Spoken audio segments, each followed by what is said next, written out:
ভোর হলেই মনে হয় সকাল। আর ছাতার উপরে যেহেতু বৃষ্টি,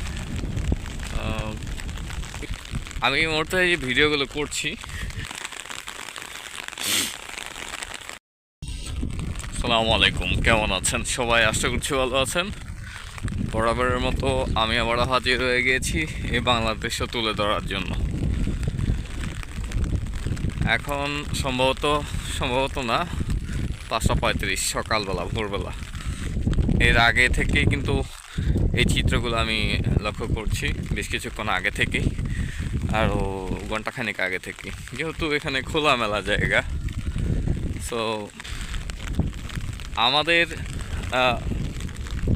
বৈচিত্র্যময় জীবনের সাথে কিন্তু সবসময় এই প্রতিকূলতা, আবহাওয়ার যে দৃশ্য আমাদের সাথে কিন্তু মানানসই।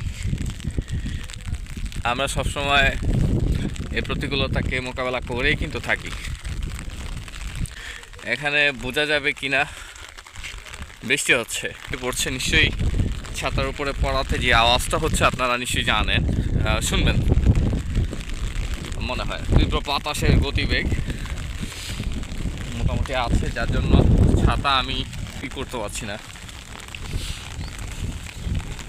কিন্তু ঢুকতে পারছি না। এক হাতে ব্যাগ আছে, মানে এই যে আপনার, আর এক হাতে একেবারে উপরেই ধরেছি, কারণ নিচে ধরলে ছাতাটা উড়ে যাবে। উপরেই ধরলাম।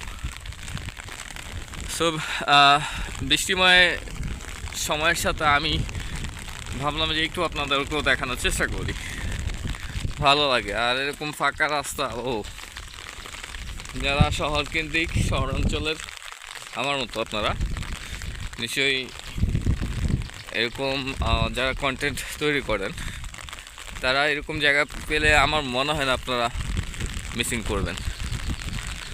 তো আমিও তার মধ্যে আপনাদের মতোই কন্টেন্ট আপনারা তৈরি করেন অথবা না করেন, কিন্তু এখানে আসলে আপনাদের মন ভালো হওয়ার মতো সিচুয়েশন তৈরি হয়ে যাবে, একেবারেই অটোমেটিকলি হবে। আমি যতটুকু জানি, আমার গন্তব্যস্থলের প্রায় কাছাকাছি চলে এসেছি আমি।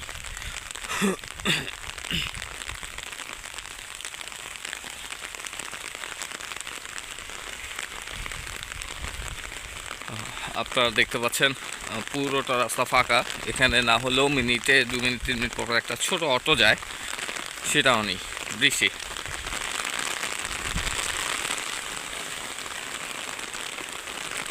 বৃষ্টির তীব্রতা আরও বেড়ে গিয়েছে।